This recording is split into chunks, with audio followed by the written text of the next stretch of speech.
jours pour dire plus jamais ça. 10 jours après la mort de Fallou Sène, le Sénégal a connu une déferlante estudiantine dans les rues du pays. De Dakar à Saint-Louis, en passant par Diourbel, Thiès, Rufisque, des milliers d'étudiants ont manifesté. Ils exigent toujours le départ de Mary Teuw Niane et consorts, réclament aussi la baisse du prix des tickets des restaurants et la hausse des bourses. Enquête parle de déferlante de colère avec un seul mot d'ordre, justice et sanctions.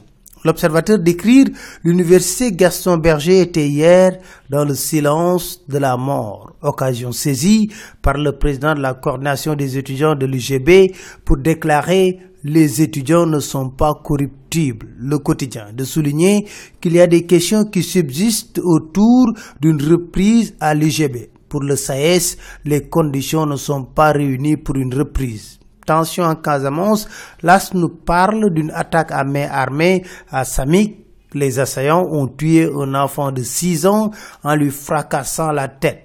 Vox Populi parle de balles perdues. Et la noix de cajou qui est au cœur du drame soutient enquête. Une femme a été également blessée par balle. Les opérateurs indiens ont été dépouillés d'une vingtaine de millions.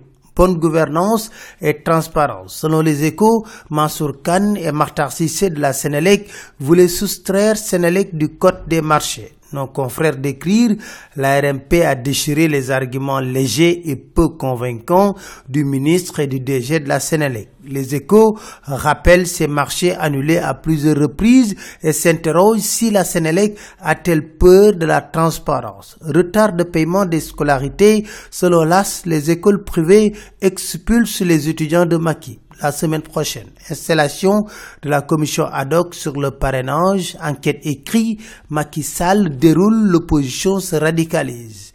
Remise du drapeau au lion en direction du mondial 2018, l'Observateur nous dit Macky engage la bataille de Russie avec comme nom de code Demba Dieng. En tout cas, Vox Populi nous dit il a servi un discours guerrier au lion, une manière de les gonfler à bloc et crilas. Je ne vous fixe aucune limite sinon d'aller le plus loin dans la compétition. N'ayez aucun complexe, votre peuple vous accompagnera. Prenez chaque match comme une finale, donnez-vous sans compter. Ayez à l'esprit cette belle devise de notre armée nationale, on nous tue, on ne nous déshonore pas.